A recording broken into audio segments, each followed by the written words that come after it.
Supergirl is an utter calamity for the DCU. A collapse so bad it makes Morbius sound like a good movie to watch. Even that did better at the box office its opening weekend.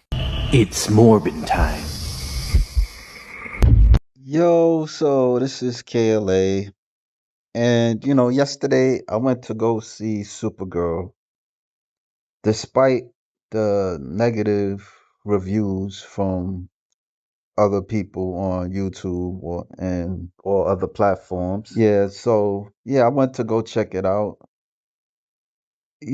My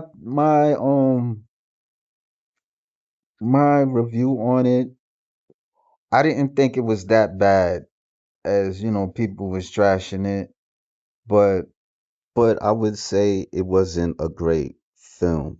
I would say this, that I enjoyed it a little bit more than the Superman that the Superman of 2025. I could say that very much. I probably enjoyed it more than He-Man. For real, Masters of the Universe that came out in theaters. But unfortunately, it didn't do well at the box office.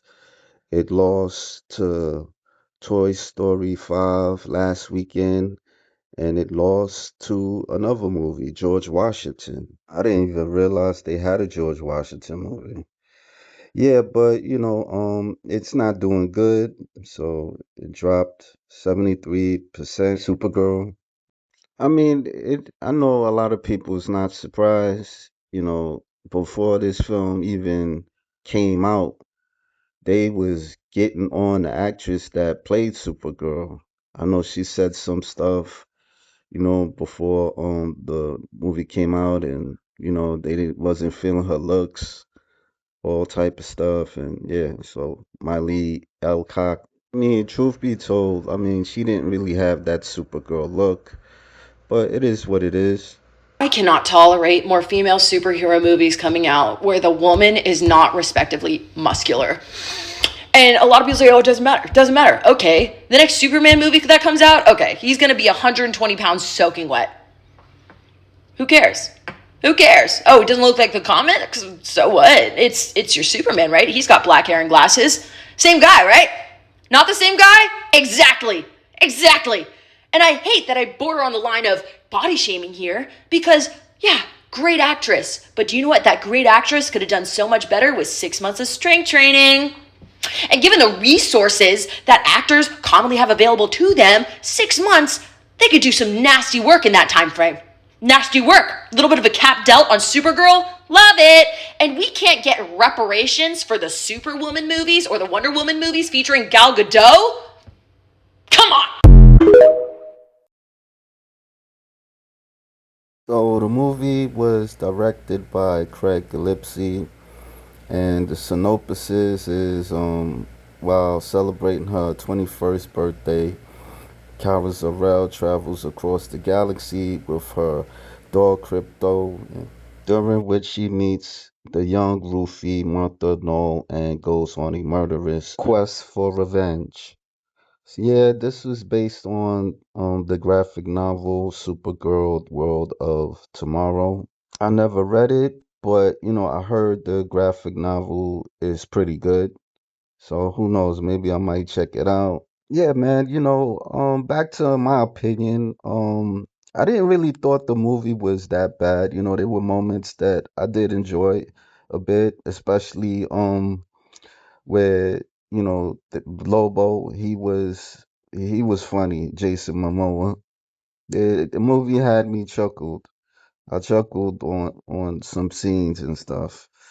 The villain of the movie, I mean, he wasn't that bad. He played Krem. He was the villain of it. Yeah, there were moments, I'm not gonna lie, I felt a bit restless. I'm not gonna lie. Again, it wasn't a great film, but you know, I'm not gonna entirely trash it. You know, to me, I thought it was it was it was, I would say, better than Superman. I'm not gonna lie, it was better than Superman to me. I Superman, I did not enjoy it. you know, simply because he was getting his ass whipped in a movie and all that type of stuff. And, and it just wasn't so focused on him. But in this film, he do make cameo appearances, a few cameo appearances and stuff. So I just saw Supergirl, and I have to say, not that bad. I noticed a lot of people are talking about how this project is a complete failure and it only grossed $100 million in the first 2 weeks. Supergirl in itself is a really big brand, so you'd expect it to be up there with Superman. Up there were previous female-led projects like Wonder Woman, Wakanda Forever, Captain Marvel. Notice the discourse isn't really about the film itself. It's not about the quality. It's about how it's being marketed to most audiences. I think the one excuse that I keep on seeing is that young boys, men in general, in this generation, they don't like female-led projects. And I guess my question is, how do you make a female-led superhero project if half of the population will not see it because your lead is a woman? Like, Wonder Woman was extremely successful, and I thought it was really good. But I think a lot of the discourse behind female-led films has changed after 2020. And we're seeing the basement dweller movement take over film criticism. Like, people can no longer sit down and analyze things. Instead, they have to rant about how much they hate women. I'm willing to bet that if a movie like Kill Bill came out this year, people would say it's girl boss slop. I grew up where a lot of the shows that my sisters were watching, I was also watching too. Popular shows like That's So Raven were very girly shows, but we were also watching it. Powerpuff Girls is another example, but we didn't have disdain when we were watching or consuming media with women in it. That's why I feel like it's one thing to criticize the creative direction of the film. I get that. The reason why you hate this movie is because a woman is in it. I think that is just poor criticism, poor critical thinking, just disingenuous. Just be honest as to why you hate it. If I have to be honest with you, Supergirl is just as decent as Man of Steel.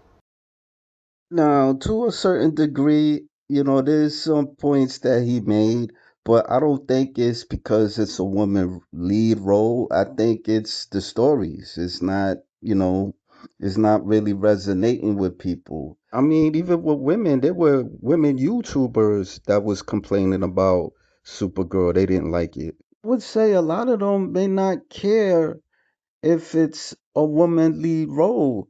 I mean, as long as if it's good, you know. He mentions Wonder Woman, with Gal Gadot, and the one that came out in 2017, it was successful, but the sequel, Wonder Woman 1984, it had like some female agenda. It was like portraying men as monsters and villains and all that type of stuff. Yeah, it's some woke feminist type of thing. So that's what people is complaining about. And I would say a lot of times it's like they're pushing a female agenda, really. So the movie was written by Anna Nukuera.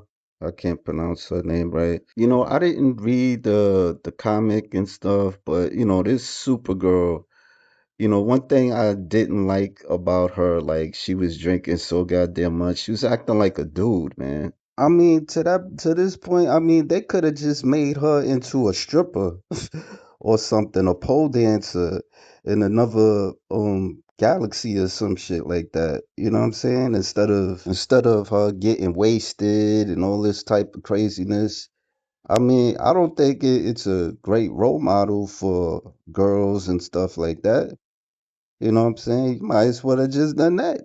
If you wanted females to watch the movie, and I know the pole dancing ain't good role model neither. I think the story could have been a bit more polished. There were things in the story it just kind of didn't make sense about, especially her dog. The villain of the movie poisons a dog for the spoilers if anybody care, don't care, but yeah, it was like the main plot to it. But I don't want to stay too long on it. You see it, you see it. You don't see it. On a scale to 1 to 10, I would rate Supergirl a 5. Yeah. Again, I didn't really thought the movie was that bad, but it wasn't great either. So